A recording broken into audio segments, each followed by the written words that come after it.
안녕하세요. 제이정입니다. 1월 24일 시험에 대해서 얘기해 볼게요. Part 1, Question 1에서는 catering 업체 광고에 대해서 출제가 되었습니다. catering, corporate event, 그리고 further for 라는 표현이 나왔는데 이거는 명사는 아니죠. further for에는 어려운 발음들이 많이 들어가 있어요. F 발음도 2개 들어가 있고 fur에서 R 발음 들어가 있고 there에서 TH 발음 또 R 발음. 그래서 뭔가 실수가 한 개라도 나올 수 있는 확률이 높은 부분이었습니다. further for 이거 연습해 주시고 priority, satisfaction 이런 단어들이 보였네요.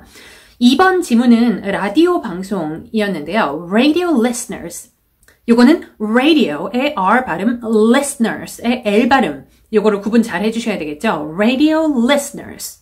traffic, crowding, certainly. 요런 단어들이 보였고요. 난이도는 뭐 한 중간 정도예요. Part 2, Question 3. 오늘 시험은 거리의 사진이었어요. 거리.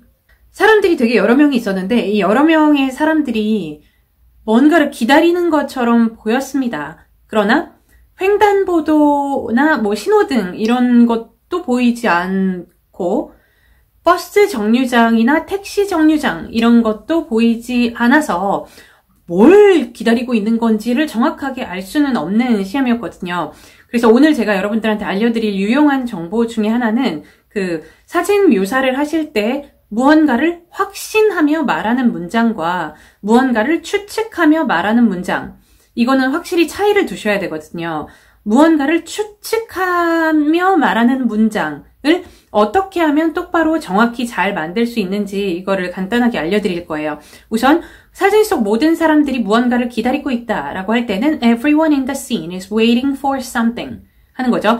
Everyone in the scene is 할 때 이 비동사가 확신의 의미예요. 얘네들은 무언가를 기다리고 있다고. 확실히. 그러나 기다리고 있는 건지 아니면 그냥 서 있는 건지 이거를 정확하게 알 수가 없다는 거죠. 그래서 뭔가를 기다리고 있는 것 같아요 라고 표현을 했을 때 훨씬 더 듣는 사람 입장에서 말이 된다. 이게 더 설득력이 있고 논리적이다 라고 느낄 수 있는 거거든요. 그래서 그 추측을 하고 싶으실 때에는 비동사 대신에 appears to be 라든지 seems to be를 여기에서 넣어주실 수가 있어요. Everyone in the scene appears to be waiting for something. Everyone in the scene seems to be waiting for something. 이렇게 하면 그런 것 같아요 라는 의미이기 때문에 듣기 좋고요.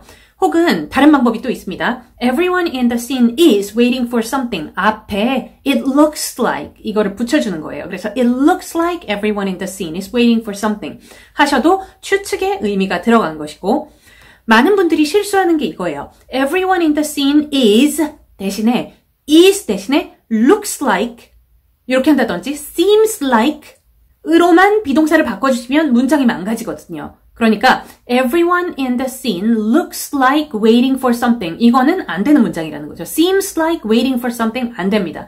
그래서 looks like이나 seems like을 사용을 하시려면 그 뒤에 다시 한번 문장이 나와줘야 돼요. 주어 동사 들어간 문장. 그러니까 everyone in the scene seems like they are waiting for something. Everyone in the scene looks like they are waiting for something. 그래서 확실히 이 추측하는 표현은 어떻게 하는 건지 이거를 잘 정리를 하고 시험을 보러 가실 필요가 있겠습니다. 그 이외에 사람들이 다 겨울옷을 입고 있었어요. Wearing winter clothes 하시면 되고 building도 나왔고 계단도 몇 개 나왔습니다. 오늘 알려드린 내용 중에 제일 중요한 연습을 하셔야 되는 그 요점은 그거예요. 추측하는 표현. 이거를 잘 정리하고 가자.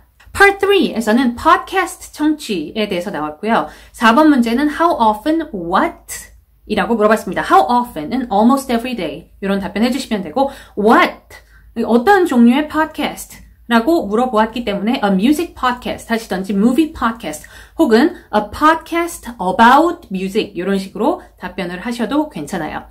5번 문제는 독서와 podcast 둘 중에 뭐를 선호하는지 답변을 하시면 되는데 질문 안에 대중교통 이용 시 뭘 선호하냐 라고 물어보았습니다. 그래서 대중교통을 이용할 때 독서, 팟캐스트 둘 중에 하나를 고르시면 되는데 아이디어는 뭐가 있을까요? 독서, 팟캐스트. 나는 독서를 하는 것보다는 팟캐스트 하는 거를 선호한다 라고 답변을 하시고 나는 참을미가 심하다. 이런 식으로 추가 설명을 넣어주셔도 좋고 나는 참을미가 있다. 영어로 I get car sick. I get car sick. 나는 참을미가 있다 라는 표현이에요. 6번 문제는요. 내가 들을 만한 팟캐스트가 뭐가 있는지 알아볼 수 있는 최고의 방법을 물어보았는데 친구한테 물어볼 수 있죠. Ask friends. 아니면 뭐 가족한테 물어볼 수도 있겠고 아니면 인터넷에 올라와 있는 리뷰를 읽어볼 수도 있겠습니다. Read reviews on the internet. 이런 아이디어들 있고요. 그 다음에 뭔가요? Part 4. 정보 한번 보시고 공원 이름이 나와 있고 6월 행사라고 합니다. 그리고 행사들이 쫙쫙쫙 나와 있는데 7번 문제에서는 그 행사 4번의 단어가 나왔어요. 행사 4번을 물어보면서 날짜, 장소 얘기해줘 했습니다. 그러면 노란색 부분 쫙 읽어주시면 되겠죠.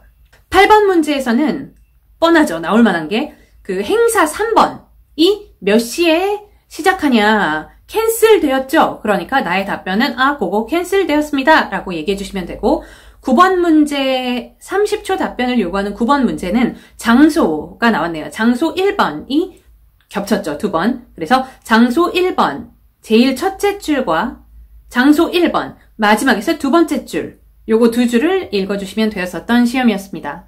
Part 5, Question 10 또 기존 유형이 나왔고요. 식료품 가게인데 새로운 무언가를 출시를 했대요. 새로운 무언가가 뭐냐면 이미 준비되어 있는 음식 있죠. 그래서 막 요리를 하고 그러지 않아도 바로 이렇게 데워서 먹는다든지 근데 그런 부분들이 듣기가 안 됐다고 하더라도 그렇게 중요하지 않아요. 뭐 중요하지 않다기보다는 듣기가 안 됐다고 하더라도 시험 만점 받을 수 있다는 얘기를 하는 겁니다.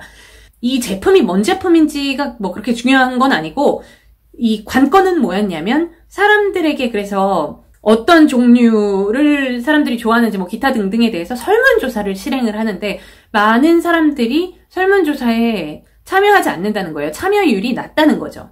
어떻게 하면 이 참여율을 좀 올릴 수 있을까? 진짜 파트 5에 많이 나오는 질문입니다. 네, 그래서 여러분들 앞으로 이거 하나 기억하실게요. 요새 너무 자주 나오는 상황이기 때문에 설문조사 참여율이 낮으면 선물 주세요. 네, 오케이? 그래서 선물, 소정의 선물, 그들의 참여에 감사하기 위해서 소정의 선물을 주자. Give people a small gift for their participation. 이 정도는 준비를 해가시는 게 좋을 것 같아요. 워낙에 많이 나온다고 다시 한번 말씀을 드리며 Part 6, 11번 문제, 토익 스피킹의 마지막 문항입니다. 음악과 체육 중에 하나를 선택해서 왜 그게 더 좋은지, 그게 더 중요한지에 대해서 얘기를 하시면 돼요. 음악, 좋죠. 체육, 좋죠. 네, 시험 볼 때는 둘 다 좋고, 뭐 그것도 좋고, 이 얘기도 장점을 할 수 있어야 되고, 이것도 장점에 대해서 얘기를 할 수 있어야 됩니다. 본인이 개인적으로 뭐가 진짜 좋은지, 뭐가 더 싫은지, 그거는 그렇게 중요한 요소가 아니에요. 그쵸?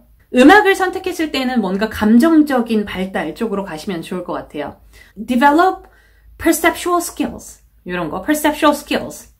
라는 거는 지각 능력을 얘기하는 거죠. perceptual skills가 좋아질 수 있겠고, improve vocabulary and memory. 그 어휘력이라든지 기억력, 이런 것도 향상이 가능할 것 같습니다. 특히 오늘 시험을 조금 더 디테일하게, 시험 문제를 디테일하게 얘기를 하자면, young children. 이 뭘 하면 좋겠냐라는 말이었어요. 그래서 young children이라는 건 어린이들 중에서도 조그만 어린이들, 아주 어린이들을 얘기하는 거잖아요. 그래서 어휘나 기억력, 뭔가를 기억해야 될 때 그거를 노래로 이렇게 하기가 좋다라는 이유는 오늘 이 특정 시험에 더더욱 어울리는 그런 본론이 될 수가 있을 것 같다는 생각을 해요. 어휘를 배울 수가 있고, 그 다음에 기억력을 향상시킬 수가 있고, improve vocabulary and memory. 왜 아주 작은 애들은 단어 하나하나 알려줘야 되잖아요. 머리, 어깨 이렇게 알려줘야 되는데 노래로 배우면 조금 더 재밌게 쉽게 배울 수가 있겠죠. Head, shoulders, knees and toes. 네, 노래 안 할게요. 그 머리, 어깨, 무릎 그런 것도 이제 애들이 부르면서 막 좋아하잖아요. 그럼 저절로 이게 기억에 남고 몸에 뵐 것 같습니다. 체육이 좋다로 가시면 건강 쪽 뭔가 몸에 관련된 이런 이유들이 나올 수 있을 것 같은데 improve health. 우선 운동을 함으로써 건강이 좋아질 수 있겠죠. 건강이 좋아지면 뭐 집중력도 좋아질 것이고, 그 다음에 teamwork skills 같은 것이 향상될 수 있을 것이고, 여기에서 꼭 teamwork이라는 단어 말고도 다른 단어, 뭐 협동심이라든지 이런 다른 단어를 넣어주셔도 괜찮을 것 같습니다. 오늘 시험의 난이도는요, 이 문제 너무 특이하다, 혹은 너무나 오랜만에 나왔다, 라든지 딱히 굉장히 어려웠다라는 파트가 없어요. 그렇다고 뭐 너무 쉽지도 않았지만, 그래서 딱 중간 정도로 볼 수가 있겠습니다. 난이도는 5, 어저께 시험보다는 약간 어려운 정도, 그 정도로 가도록 하겠습니다. 오늘 시험 후기 마무리할게요. 질문은 댓글에 달아주시고 다음 주에 또 뵙도록 하겠습니다. 바이바이.